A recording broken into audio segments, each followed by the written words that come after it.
Ce lundi 3 avril, Jacques Séguéla était de passage dans l'émission L'heure des pros présentée par Pascal Praud. Au cours de son émission, le journaliste a reçu Jacques Séguéla qui a évoqué la fin de vie de Bernard Tapie, décédé en 2021. Ces dernières semaines, Bernard Tapie fait beaucoup parler de lui. Sa femme Dominique Tapie était en pleine promotion de son livre consacré à son époux.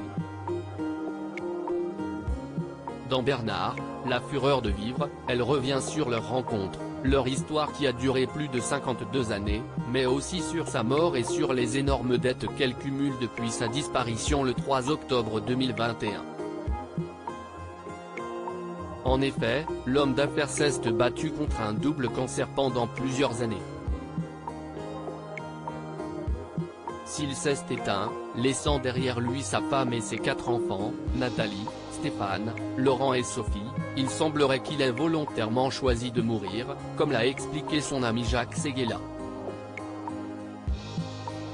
Jacques Séguéla explique pourquoi Bernard Tapie se serait laissé mourir ce lundi 3 avril. Jacques Séguéla était invité dans l'émission L'heure de pros, présentée par Pascal Praud sur CNU.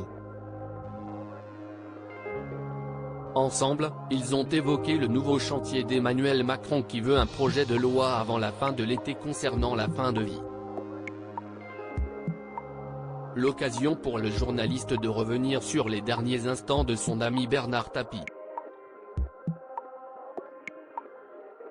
À ce sujet, le publicitaire a fait une révélation inattendue.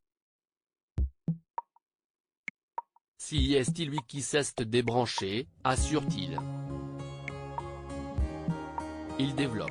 Il s'est débranché quand il a eu le résultat de son procès et qu'il a su que, de toute façon, il ne retrouverait jamais son argent. Une décision que Dominique Tapie aurait acceptée, si est-il lui-même qui s'est débranché, avec l'accord de sa femme bien entendu qui était juste à côté de lui.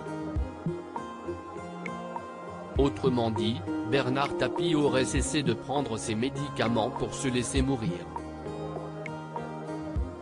Une dernière demande avant de mourir de passage dans 7 à 8 le 19 mars dernier, Dominique Tapie est revenu sur l'ultime demande formulée par son mari avant qu'il ne décède. Il me prend la main et me dit, on y va?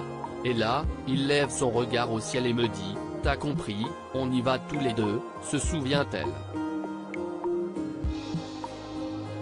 Bernard, tu ne peux pas me demander ça, lui a-t-elle répondu. Quelques heures plus tard, alors qu'elle s'était endormie à côté de lui, il rendait son dernier souffle. À lire aussi Je n'ai pas eu son dernier souffle, Dominique Tapie bouleversé par les derniers instants de son mari Bernard.